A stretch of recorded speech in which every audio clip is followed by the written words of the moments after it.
With the latest agriculture news from across the state and nation, it's time for the AgNet News Hour from AgNet West. Here's your host, Sabrina Halvorson. Good morning. Thanks for joining us on the AgNet News Hour. I'm Sabrina Halvorson here with Lorrie Boyer. Morning, Lorrie. Good morning. So I'm out at the World Ag Expo this week and I've been taking stock. In fact, it started even with my journey out here, we'll call it, and talking with people who are also traveling to the World Ag Expo and taking stock of what are some of the hot topics right now. Of course, bird flu, which you and I talk about a lot. But there's also people are talking a lot about the federal freezes. And it's on the mind of farmers, and in fact, it's on our minds as well, Lorrie. You mentioned that this is something we need to talk about this morning, and I'm like, absolutely, because we talked about it right after it happened when the president initially did the spending freeze, and we were talking about how this could affect USDA. And what we said at that time was the intent of this is not to affect like individuals' monies. So money that individual farmers or just individual people are supposed to be getting from the government, that was not supposed to be frozen. It was supposed to be more money that was going to organizations and companies and things like that, grants and things that go to these organizations. So that, first off, hard enough as it is on the grants. But again, as you mentioned when we first talked about it, it's a business move. You come in, see where money is bleeding out to, and take care of it. Well, the problem is here that actually a lot of individuals are without their money. A lot of farmers are not getting federal money that they were not only promised, but that they were counting on, and in some cases have already had to spend or commit to spending, and now they're on the line for this. And so that can be, even if the money comes through between the times I say these words and you actually hear them, Lorrie, still it has already caused a problem for a lot of our farmers. Yeah, as we talked about, it was supposed to be more for organizations, but I don't know how you don't, and I have a couple of stories I can share here as we progress with our discussion. Of course, it's going to trickle down to individuals, especially in the way that the USDA uses contractors for a lot of the work to administer all kinds of programs, not just in agriculture, but all kinds of different programs, all kinds of different procurement of items and goods all come into play. But it's really wreaking havoc on agriculture, as we know a little bit more here today on some of these things. And I know the Farmers Union is pretty vocal right now about how this is affecting agriculture, but a little bit more information here from Reuters News. USDA is affecting conservation programs. We talked about that last time. And we're looking at 409 programs that affect rural economic development in addition. So there's quite a few programs that are affected. I know this Climate Smart program has also been included in this. And again, we can talk a little bit more about that as we go along. It's so hard because as a business owner, I understand the need to go in and really dissect what's going on and know where the money's going. And should have been doing this all along. This shouldn't have to be a Trump problem. This should have been done a long time ago. And so for that matter, I see and I understand. But what is hard is that these programs, these jobs, and a lot of the things that have already started are utilizing the money that was promised to them and contractually obligated to them. So if you are Trump, that's a hard decision because this has already been promised to these folks, but yet from a business standpoint, he's doing what he believes is correct and dissecting and looking at where this money is actually going. It really is a tough decision. I'm glad I don't have to make all these decisions, but it definitely affects even my own household because my husband and I are both in the world of agriculture. We both rely on agriculture for our paychecks and to put food on our table. And not only that, but with all the tariff discussion, my husband works for one of the largest tractor dealerships in the country. This does affect me right here at home too, Sabrina. Yeah, and that is scary because you, like so many people in agriculture, are facing kind of a mountain of different issues that are affecting you. And one of the things that I wanted to point out when we talk about the federal freeze and the money, it's a good idea to not spend money until you have it. But one thing to understand is that a lot of these federal grants, a lot of this was only good for reimbursements. So you're awarded the grant, but you have to spend the money first, and then the government will reimburse you. And so what a lot of farmers are seeing now is they got those grants. They were promised that money. They were told, go spend it, send us the information for reimbursement, then we will reimburse you. So they did that. And now they have sent in their information for reimbursement. And the federal government is saying, oh, no, sorry, we're not sending that to you. At least not right now while everything is frozen. Meanwhile, the farmers have to pay these bills. And can you imagine spending, money for, I read another article, this was Washington Post, I think, and they interviewed a farmer in Maryland who had signed a contract to install solar panels. And it was upward of $72,000. And I believe that her reimbursement for that was for half through I think it was through one of the environmental quality incentives programs or something. And he just sent in to get her reimbursement. So that would be over $35,000. And the government said no, it was rejected because of the funding freeze. Not even put on hold, but rejected because of the funding freeze. And so now her business is on the hook for that money. And where are you just going to come up with $35,000? It's a scary situation for farmers. We're going to keep talking about it. We do have to take a quick break, but we're going to keep chatting about this when we get back. This is the AgNet News Hour. I'm Sabrina Halvorson. She's Lorrie Boyer. We'll be right back. Welcome back to the AgNet News Hour. Here's Sabrina Halvorson. We're talking this morning about the federal funding freeze, and now we are seeing the results and consequences as it is actually hitting farmers. Before the break, we were mentioning, I had talked about the story of one farmer who submitted for a reimbursement that she was promised from the federal government, and she was told no because of the freeze. Another story for you here. This is from a progressive farmer DTN. I'll go ahead and share it for folks. They might have seen it if you're a subscriber, but I just wanted to mention there is a first generation cattle producer in Eastern Missouri. And he's actually on TikTok talking about this and his frustration. So it is out there. Skylar Holderan is the name. He signed a contract with the Natural Resources Conservation Service for $240,000. He has spent $80,000 in material that was purchased and signed to install water lines, and now it is frozen. So similar to the story you just shared, here's this individual farmer, younger farmer, who has put so much sweat equity and financial risk on the line to do something that the Biden administration wants us to do as far as clean farming and trying to do things better and manage the land better. Not the Trump administration doesn't want, but this was done under Biden administration. And now all of a sudden he can't get what he needs. That's $80,000 out on the line. I can't even imagine how scary and unsettled that must feel. Now, here's another thing about this is that when people are trying to ask USDA and NRCS about the program specifically and trying to get information, unless things change by the time this airs, people have not gotten response. There is not a lot of information coming out. Yes, there is some general information, and we mentioned more is trickling out a little bit, the 409 so programs, but come on, let's get some information out to people. This is, I don't know if they've been, told not to share information or what, but you got this non-transparency on top of everything, and how frustrating that is. Yeah, I can only imagine. And again, I just want to point out again that we're not taking a stand saying the freeze is wrong or that the freeze is good. What we're saying is the freeze happened. Here's how it's affecting farmers and ranchers. And it is definitely affecting farmers and ranchers. One of the issues that's going to continue, as you were saying, so a lot of this is from programs put into place from the Biden administration. And the Biden administration had a much bigger environmental focus. Again, we heard so much about climate smart agriculture. I think they coined that phrase. And their programs were toward that goal. And, and again, that's fine. We're not saying that goal is good or bad. That's not the focus of the Trump administration. And not only not the focus, but they want to undo a lot of what the Biden administration did because that's not the way they want to spend federal money. And that's their prerogative.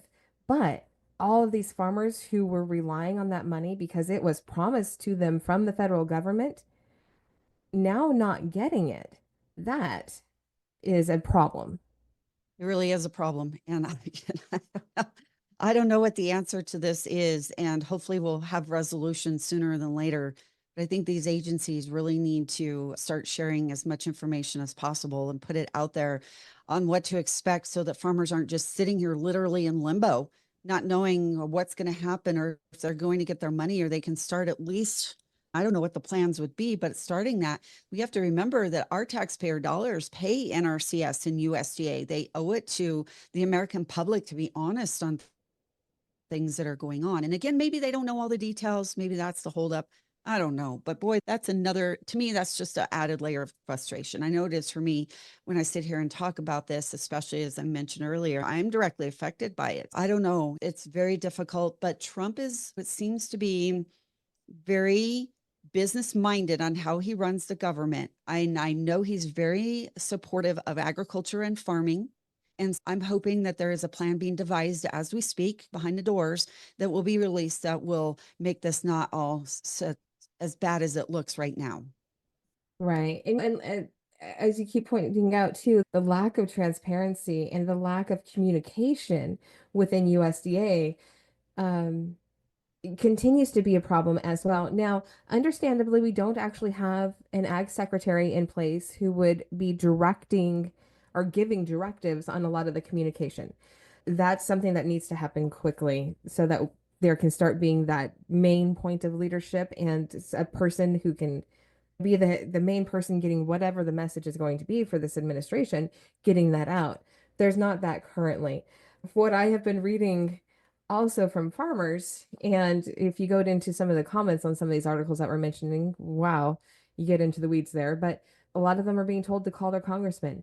Another problem with that is so many people are calling their congresspeople at this time, you can't get through to one. In fact, I heard a story about it was a personal friend of mine, so not just a random story, but a personal friend of mine shared calling his congressperson and not even having a person in the office answering the phone. It was somebody completely almost like an answering service because they were getting Really? so many calls. So it's so difficult right now. We're going to keep chatting about it. We have to take a break, but we'll be right back. This is the AgNet News Hour. I'm Sabrina Halvorson. She's Lorrie Boyer. We'll be right back. Welcome back to the AgNet News Hour. Here's Sabrina Halvorson. We're talking this morning about the federal funding freeze and how it is affecting farmers around the nation. A lot of farmers are in a position where they were given grants. They did their due diligence, filed all the paperwork, and were granted grants from the federal government. It is time now for the federal government to be paying up, and the farmers are being told no.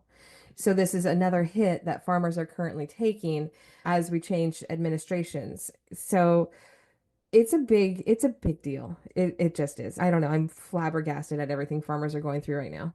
I know. But you brought up a good point before the break when I was talking about transparency is that maybe the reason that we aren't seeing a lot come out from our USDA and NRC offices is they are waiting for their leader, Brooke Rollins. Boy, she's in for it when she gets into office. But maybe that's why, Sabrina, is that they're waiting for her to get that information out to people. Here's another aspect of this. So you and I both shared a couple of examples of people who have signed contracts. Again, a lot of the contractors have either lost their jobs, been let go, or in limbo, something to that effect, where they're not even sure where they're headed with these programs.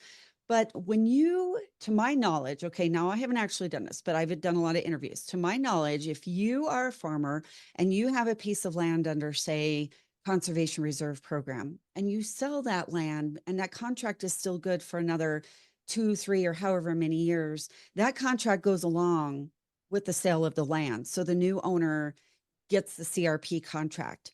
So Mhm. why isn't that the case here? And if that's how that works, why isn't this the case here that these signed contracts are going into the next administration? And and it would seem to me like it should. That's the way that it should work, and that's the way that it has worked. These contracts should not have been reliant on which administration. And I think that's part of where some of the legal stuff is coming in because it actually was not legal for these contracts to be canceled or rejected. These are binding contracts that the again, the federal government went into with these farmers, and now the federal government is not upholding their end of the contract. So that is where some of the legal battles are coming in because no matter what, with administration change or not, it's illegal. They're not upholding their end of these contracts under the directive from President Trump. So I think we're going to continue to see more of that played out in the courtroom unless a change is issued soon. Because you can't just go in and say, okay, I'm the new president. I don't like that program. So now we're not going to follow through on our commitments to it. And that's essentially what he's saying. Again, maybe the program's not good and we shouldn't, but that doesn't mean you don't uphold those contracts you're currently in. You find a way to end the program. Yeah.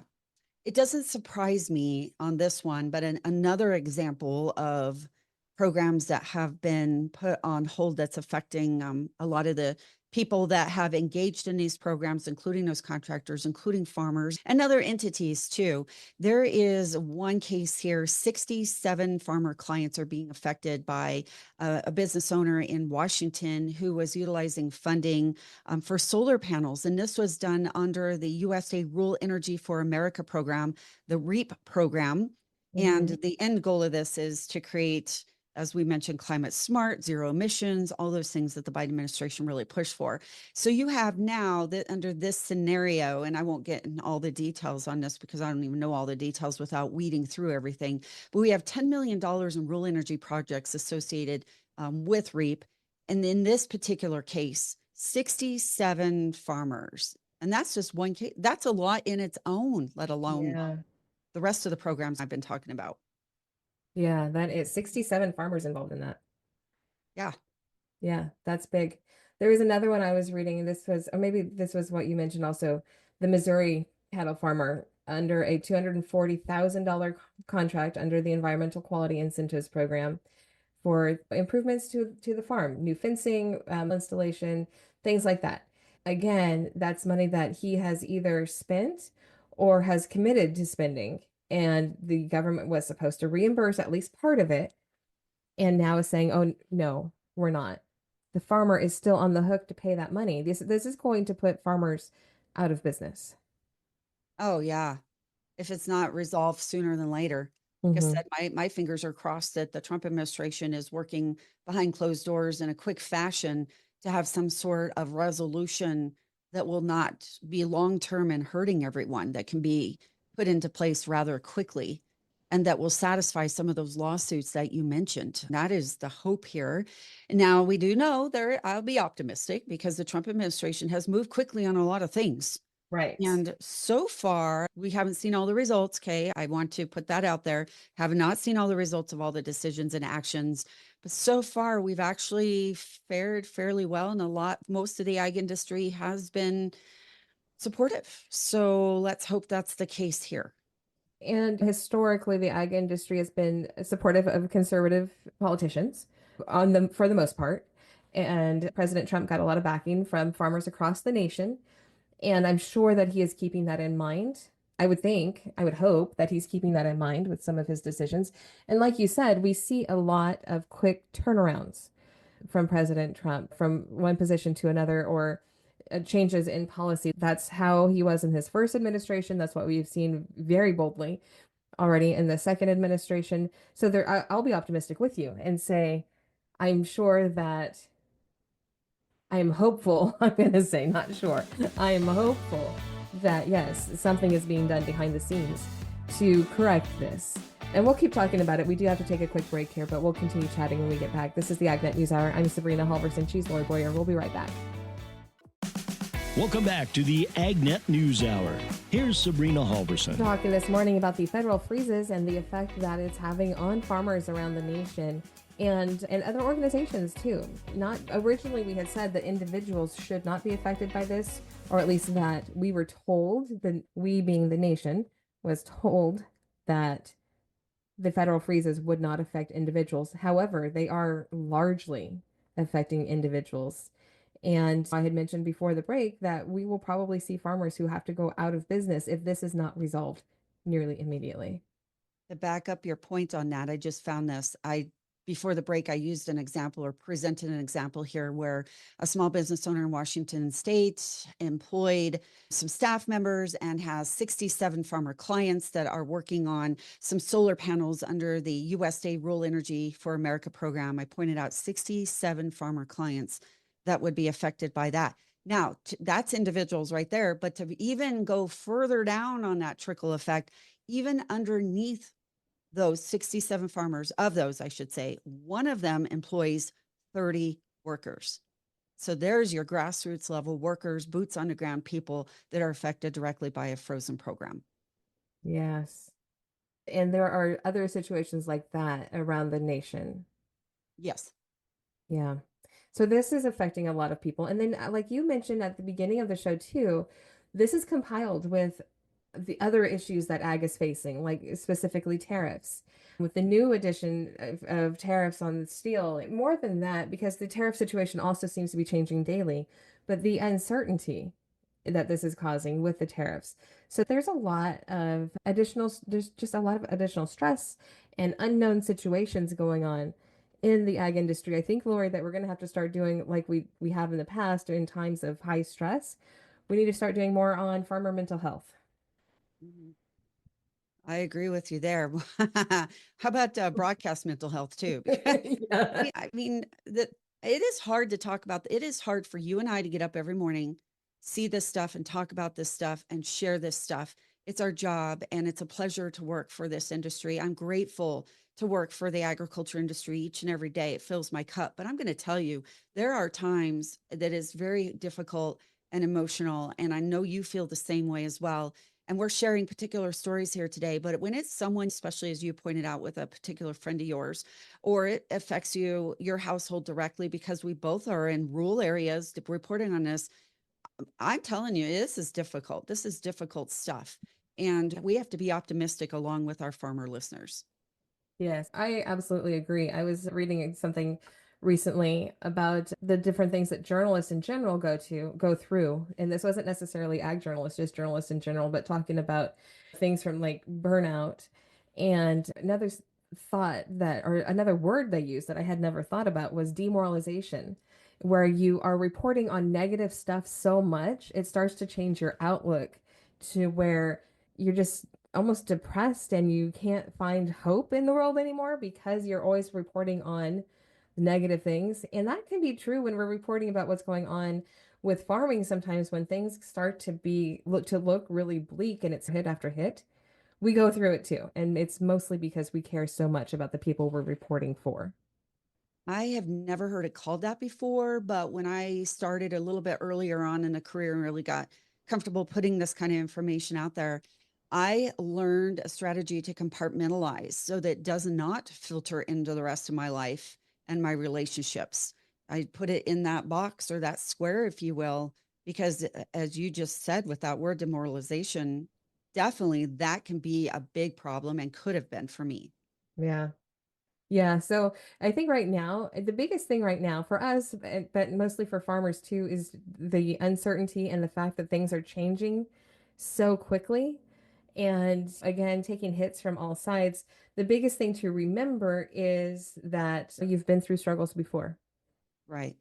Yeah. And there's a few bright spots going on here. We've got a U.S. Trade Representative's office that is going to really work on trade, opening up some more opportunities, really pushing that. Nobody was ever really sure why the Biden administration never really did that.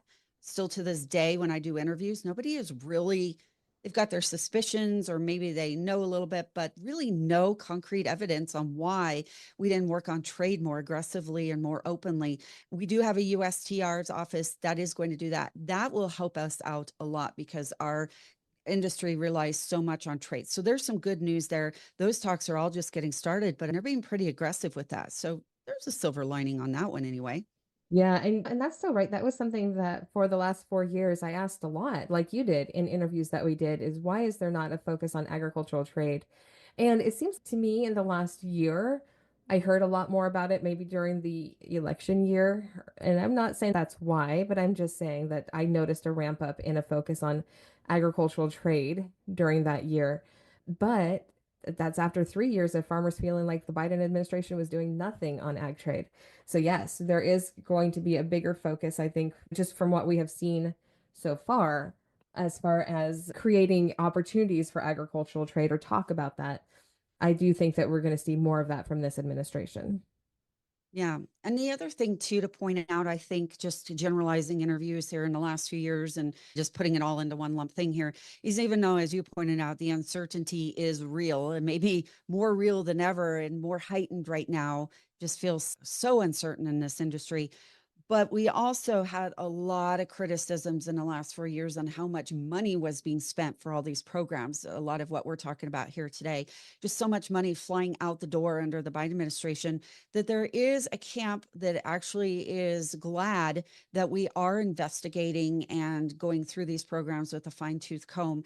And hopefully the money saved or the money that isn't being used properly can be refiltered into programs that actually do help, or back into some of these programs that are frozen and get unfrozen and move forward and be more beneficial at the end of the day. Yeah, exactly. We do have to take another break. We will be back. This is the AgNet News Hour. I'm Sabrina Halvorson. She's Lorrie Boyer. We'll be right back. Welcome back to the AgNet News Hour. Here's Sabrina Halvorson.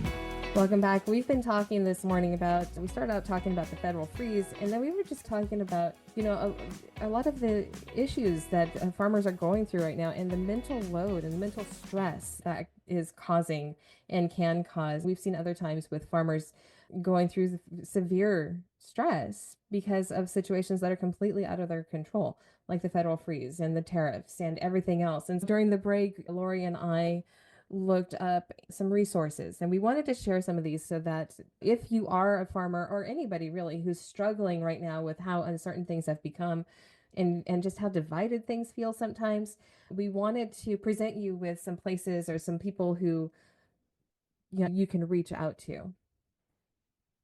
Right off the top of my head, on interviews and stories I've done, the National Farmers Union has help out there. Most land grant universities have some sort of helpline program and some free resources. I know the American Farm Bureau Federation, and I apologize, I can't remember the name of that, what they call it, but they have a program in place that will not only assist farmers, but also has some monies available for things like that. And then an interview, a source that I've had several times, is one called Rural Minds. Mhm. And you can Google that and find that pretty easy. They add more and more onto that all the time and are always looking for connections. So even if you want to be a connector, maybe you don't need the mental health assistance right now, maybe somebody does, or an organization to connect with them. I know they're always looking for that. And then locally, I know in rural areas, there's a push for that. I don't know about all state departments of agriculture, but I do know that Illinois, Colorado has a Department of Agriculture that also is currently developing and has some resources out there as well. I get so hung up on resources.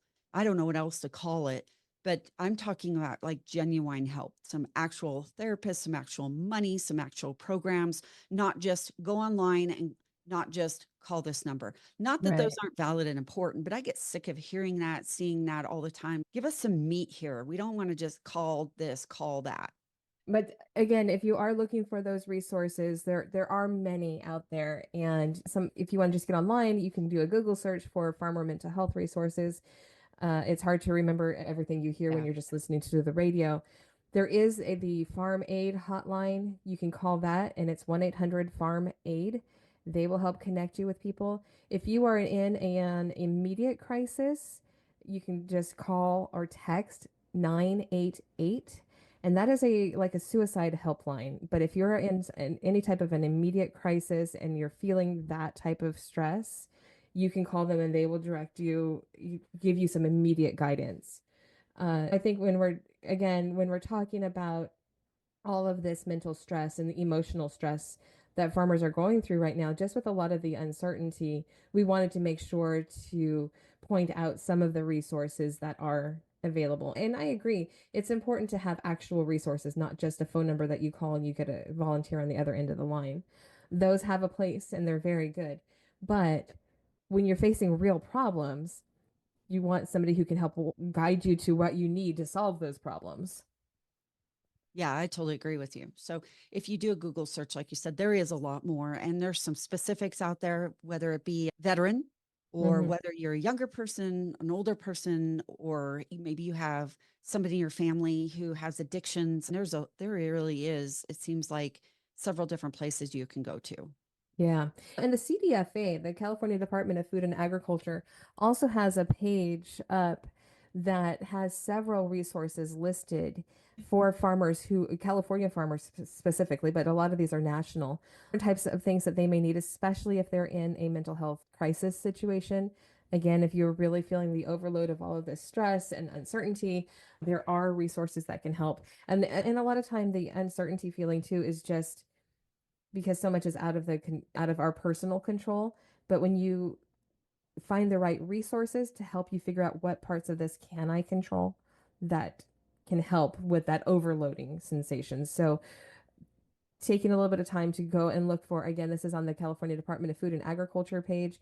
It's cdfa.ca.gov/farmer farm worker mental health. And you can also just, again, Google California farmer mental health, and you will get that in your search results. So we want people to know that there are a lot of resources out there for you. And also, that stigma that used to come with, especially with, I'm a tough guy farmer, I don't need that, I don't need help, I'm just gonna, or I don't want to burden somebody else with this. I think there's a lot of that too. The feeling of, oh, if I share my problems, it's a burden on somebody else, I can handle this myself. Those stigmas, we've done a lot of good, just we being humans have done a lot of good work to remove those. Yeah, I think you're absolutely right. I think that is starting to change, at least what I feel and see. Yeah, I agree. And that's a good thing because those stigmas, they shouldn't be there in the first place. All right, so it is time for us to take another break. We're going to do that. We will be back with you right after this. This is the AgNet News Hour. I'm Sabrina Halvorson. She's Lorrie Boyer. We'll be right back. Welcome back. We've talked about a lot of topics this morning on our show today, and one thing we haven't talked too much about, but it is World Ag Expo week. I'm out here at the World Ag Expo. In fact, I was a speaker yesterday for one of the sessions in the new Women in Ag Pavilion. I think I've messed up that title, but I got to talk a little bit about media literacy and how to identify bias in the media, and that is something that's really hard to talk about, but I think essential at this point. Yeah. What were a couple of points from your presentation? One thing that I like to always say is to listen for the adjectives and adverbs. Going back to our English lessons, those are the descriptor words. Adjectives refer to nouns, adverbs obviously refer to verbs, but they tell you how somebody's thinking or how somebody's feeling. So if I were to say it was a tragic accident, tragic is my adjective there. I am putting in a descriptor word about the accident. The fact of that sentence is that it was an accident. Tragic is how I feel about it. There are some cases where it's perfectly acceptable. Most accidents are tragic. But if I were to say the Trump administration's, to go back to what we were talking about today, the federal freeze, the Trump administration's federal freeze and its effect on farmers, there's no opinion in that statement. But if I were to say the Trump administration's devastating federal freeze and its gruesome effect on farmers, those descriptor words put bias into that sentence. It's not my place as a journalist to say that it's a devastating federal freeze or whatever word it was I used. Same thing if I were to say the president's grand federal freeze or the president's outstanding federal freeze. Again, that's a descriptor word and that puts bias into the news. Now, there's a lot of situations like you and I will give opinions, but we will clearly state this is my opinion. And we're Yeah. on a talk show and it's expected to be a little bit more opinion on the talk show. However, they're just with the growth of like cable news and so many podcasts and things out there and social media, don't even get me started. But there are so many cases where opinion is being presented as if it is an unbiased fact. And sometimes it's really hard to distinguish between the two, but it's super important. And I hate that I just said super, but it is so important to be able to distinguish it because that's how, as just news consumers, we don't fall for things as much and we can pull facts to form our own opinions, which is what actual journalists should be doing is just presenting facts so that the listener or the audience or the reader or whoever can form their own opinions on the matter and form educated opinions. Yeah, that's good. That's good stuff. Yeah. And a lot of times we do use those descriptors, and I say we, I don't mean you and people, I should just say people, Hmm. postings and what have you, use those words as in headlines just to get the click-throughs or get the traffic or get the attention. Yeah, absolutely. It's so often used for your again to get the attention, to get the clickbait, and it's unfortunate that people now are blaming journalists for it because there are a lot of real journalists out there who try to not Mhm. do that. We try to be very aware of our bias and not interject it. You'll hear mine come out sometimes when you and I are talking, when we do our show, and I try to say, this is my opinion. And I try to Yeah. separate it from fact just because I want to be a journalist who does that. But the reason, I only have another minute or so here, but the reason why I presented this at an Ag Expo is because it's incredibly important for the ag industry because there is a lot of bias out there against the ag industry. And so when we can start recognizing what that bias is, especially if you're looking at something on social media or online, and you can say, you can tell other people, look, this is a biased report. Here's why. Look at these descriptors. This is not a fact. This is this person's opinion. I think specifically when it comes down to like animal rights groups, they do this a lot. They try to present biased information as fact. And people who don't know better and non-agricultural people who don't know better see it as being fact, and that has led to many problems within the ag industry. So that's why I was extremely happy to do this presentation so that not only are we becoming better news consumers, but we're helping other people become better news consumers so they can see through some of that fog that some organizations try to put out there Yeah. to yeah. Sorry, didn't mean to interrupt you there, but I'm glad you're doing that, Sabrina. That's great. Yeah, happy to do it. And also, I get to be out at the World Ag Expo, which is always fun. So I hope that some of our listeners today will come out here and join us. It's time for us to wrap up so I can head out there. But thank you once again for tuning in and sharing the morning with us. This has been the AgNet News Hour. I'm Sabrina Halvorson. She's Lorrie Boyer. To get more information on the topics you heard today, visit AgNet West at agnetwest.com. You can also stay connected by following us on our social media at AgNet West on Facebook, Instagram, and X. Also look for Sabrina Halvorson on Facebook and be sure to subscribe to our podcast by searching for AgNet West on your podcast app. Thank you for listening to the AgNet News Hour from AgNet West. AgNet West Radio Network, your primary choice for agriculture news.